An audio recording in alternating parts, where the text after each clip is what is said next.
Bonsoir everyone, welcome to Chacha Paranormal. After presenting the UFO case of Aravilliers to you quite a while ago, it was high time I introduced you to another UFO case that is among the most well-known in France. And this story led me to discover another one that is far less known and much more disturbing. Let's begin. We are on January 8, 1981, in Temps-en-Provence, a peaceful village in the south of France. Renato Nicolai, a man of Italian origin, has been living in France for 35 years with his wife. He leads a simple and quiet life. That evening, around 5:30 p.m., just before nightfall, he is tinkering in his garden. Suddenly, he hears a faint whistling sound. He looks for where it's coming from and sees something unusual descending from the sky. An ovoid object, about 3 meters in diameter and 1.50 m in height. The object descends slowly, then lands on his property. It then takes off vertically. The entire sighting lasts about 1 minute. Renato goes to the landing site. He wonders if he dreamed it, if he hallucinated. But no, there is indeed a circular imprint on the ground, along with the vegetation has been slightly burnt. That evening, Renato tells everything to his wife. At first, she thinks he isn't well. She doesn't sleep all night, wondering what is happening to her husband. The next morning, she finally sees the traces with her own eyes. It's obvious. Something really did happen. She goes to the neighbor's house. Mrs. Morin tells her everything and shows her the mark on the ground. According to this neighbor, Mr. Nicolai is a sensible and very discreet man, not the kind to make things up for attention. Mrs. Morin contacts the gendarmerie. Since the couple doesn't have a telephone, the officers arrive immediately. They draw up a report, take photographs, and collect samples, following the precise guidelines for UFO observations in France. Jean-Jacques Velasco, who at the time worked at the National Center for Space Studies, stated that the consistency between the testimony and the ground trace prompted intervention. The gendarme confirmed that it could not be a hoax or a natural phenomenon. The weather was clear that day. No radar had detected anything. The nearby military base was formal. No craft is capable of moving silently in that way. 30 days later, the imprint was still visible. It was the first time in France that such an in-depth scientific investigation had been conducted on a UFO sighting. Renato was not mocked in the village. His testimony was taken seriously. He was lucky. The 6 laboratories that analyzed the samples collected by the gendarme found sodium, titanium, and magnesium. The analysis showed that the ground had been subjected to a temperature of 600 degrees. The French organization GEPAN, Study and Information Group of Unidentified Aerospace Phenomena, acknowledges that something completely abnormal occurred. Shortly after on the television, Jacques Moreau, a UFO specialist, expressed satisfaction that the case had been made public, but reminded viewers that this kind of event happens constantly, including in the region. He mentioned an observation he had made himself, where the ground had been vitrified to a depth of 30 centimeters. No known craft could have caused such a phenomenon. However, he added a reservation. The extreme caution of GEPAN sometimes works against what they are trying to prove. This story left me wanting more, and I figured it would be the same for you. So I decided to dig a little deeper to find out whether there had been other UFO cases around Trans-en-Provence. And let me tell you, I was not disappointed when I discovered the chilling story I'm about to tell you.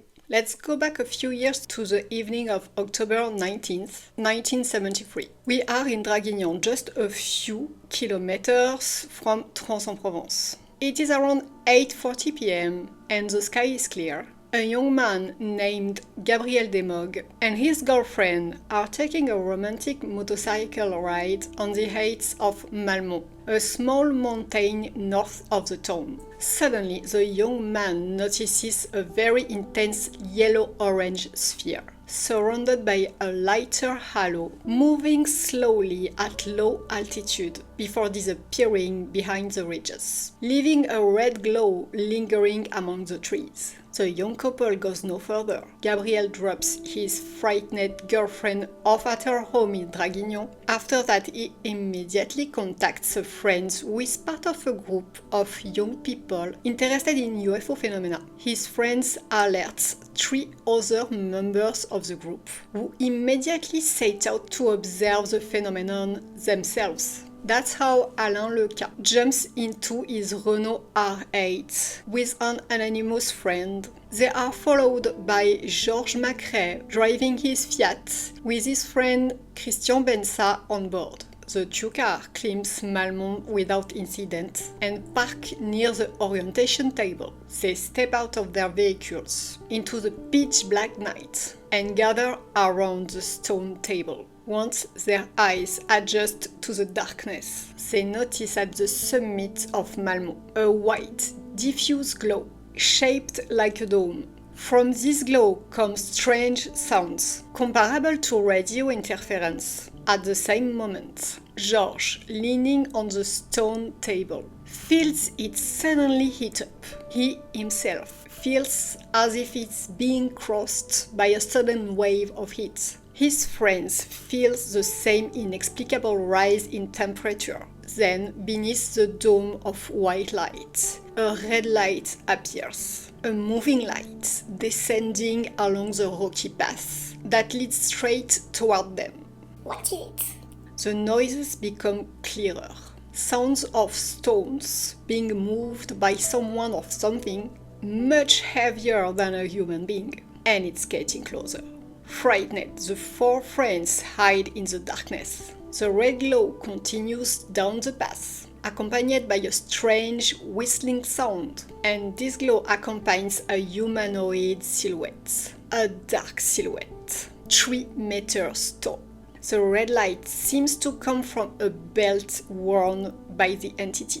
The monstrous figure is now only about 20 steps away. It bends down for a few seconds, as if picking something up from the ground. When it straightens up, the light from his belt goes out, and the strange whistling stops. The 4 young men hold their breath. A few moments later, the sound of branches breaking right next to the Renault. Then the car itself is violently shaken several times.